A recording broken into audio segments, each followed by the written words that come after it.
Hi folks, how are you today? Kayla here, and I want to talk to you about being stuck. Are you stuck? I have been stuck so many times in my life. Oh my gosh, it's so many times. We all get stuck, and it is so hard when you're in the middle of that to see where you need to go. How do you get unstuck?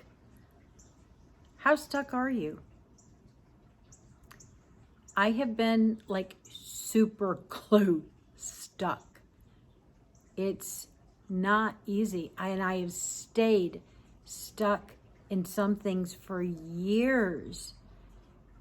And you know what's worse than being stuck? It's staying stuck. Being in the same place in a year, 2 years, or even 5 years, as in that same place as you are today. So we need to find a way to get unstuck. How can we get unstuck? Sometimes it's a really big thing, and that makes it hard to get unstuck, hard to see the way forward. We need to find that way forward. I have found my way forward in a lot of things, a lot. And I help people get unstuck. Sometimes it can be super simple stuff. The bigger stuff takes some time. It does. It takes time to see where you can move. So where are you stuck? I would love it if you would put some stuff in the comments and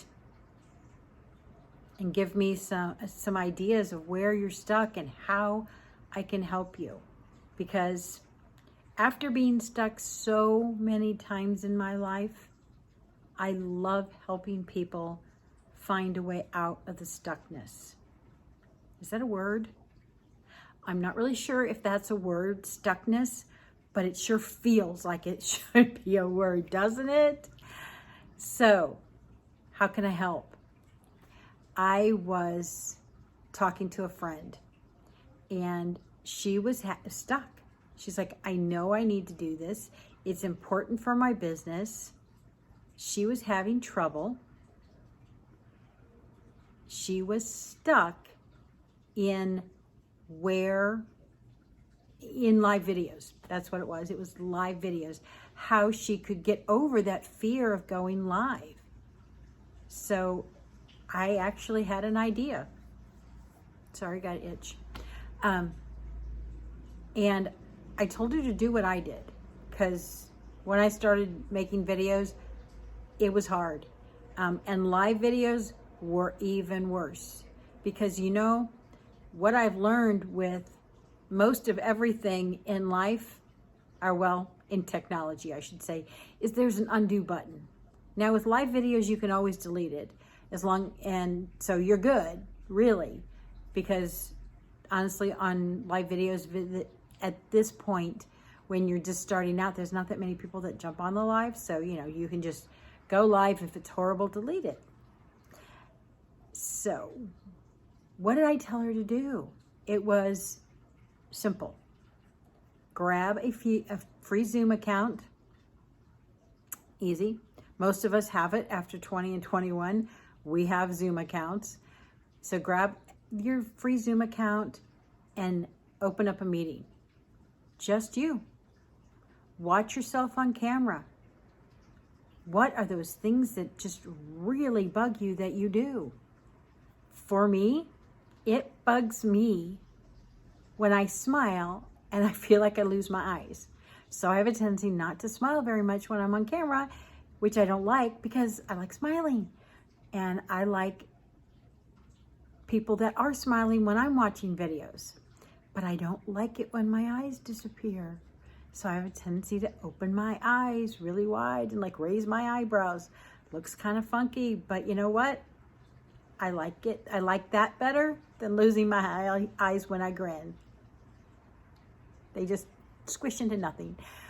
But so find those things that bug you about you. Maybe it's the fact that you don't like the angle. And so start playing with the angle. Raise, lower where your camera is. If you're on your computer, raise it, lower it, whatever works. Check out your lighting. Add some lights if you need to. Move where you're filming from so you get natural sunlight. I did that today. The lighting where I normally do videos was bad today. So I moved in front of a nice sunny window. Isn't that nice? Having the option to do that. What is it that bugs you about watching yourself on camera? One of the other things that you're doing is you're getting used to where the camera is on whatever device you're recording. One of the things that bugged me when I watched videos of me is I wasn't looking at the camera, because you know what we do when we're on video with and seeing ourselves on video? We look at ourselves, and that's not where the camera is. So I learned to just pop a sticky note right over the middle of my face, so that reminds me to look where the camera is. Because it bugs me when other people do that, when it looks like they're looking off, you know, when you're like, oh, why are they looking over there? What's going on in the room that they're in? It helps so much when you are looking at the camera. And then when you watch yourself, you're like, oh, that was so much better. So play. Figure out what you like, what you don't like. Get over the fear of seeing yourself, because you're talking and you're talking to yourself basically when you're doing this, and you find out those things that bug you. You get over those. You get over the fear of seeing yourself, and then you know what you're looking like. You know what's in your background. Maybe it bugs you that picture is in the background. You like that one? That's a picture of my sisters. That's a picture of my mom and dad on the day they got married. Isn't that awesome? I love those pictures, both of them.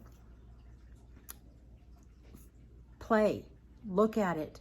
Just do it. And you know, when you're on a Zoom with you, there's no recording, there's no nothing, though you can hit record, which you should do actually. You need to make sure you're recording so you can rewatch it and find out those things that you didn't realize you were doing that show up on camera that bug you.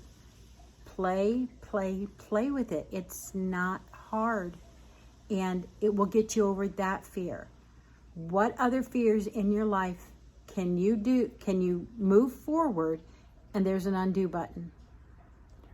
When I first started working on a computer, one of the things I was doing was creating like brochures and flyers and newsletters in Word.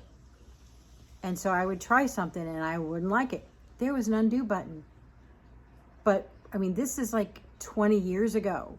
People didn't have computers at home. Actually, it was probably more than 20 years ago. I was pretty early in getting a home computer because my husband worked with computers and stuff. And so he like brought home an old one from the office, and I started playing with it. And that's what I do with pretty much anything with technology, is I start playing with it, because there's almost always an undo button. Sometimes I wish life had an undo button. Wouldn't that be great? But we learn to pivot. As we're moving through what we're stuck in, we take a step forward and we're like, okay, that was a good step. Then we take another step and we're like, that wasn't bad. I think I can do another one. So we take a big step forward and then we're like, yeah, that wasn't so good. So we pivot, we adjust what we're doing to find the right path. It is easier when you have momentum moving forward to pivot, to shift what you're doing. I actually have a program coming up. I work with energy. I work with what's called quantum biofeedback, and that is one of the things that can help you get unstuck. Now, when I was working with my friend, it was a short conversation. We didn't do any frequency work. I'm just like, get on Zoom, start playing with it, and just do it. And you know, in less than a week, she was doing lives for her business 5 days a week. No problems whatsoever. It busted her right through that.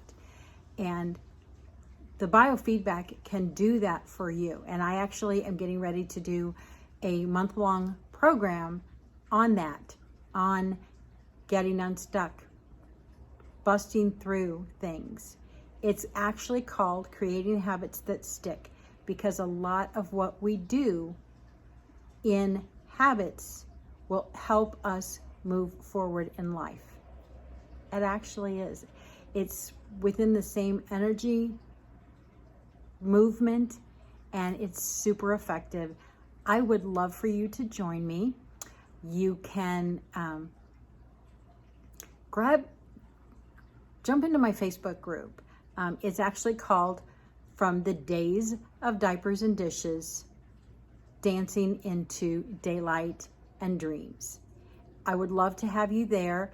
That's where I'll post most of the information about this upcoming month-long program. It's going to be super fun and super effective at helping us move forward. I hope that you have a blessed rest of your day, folks.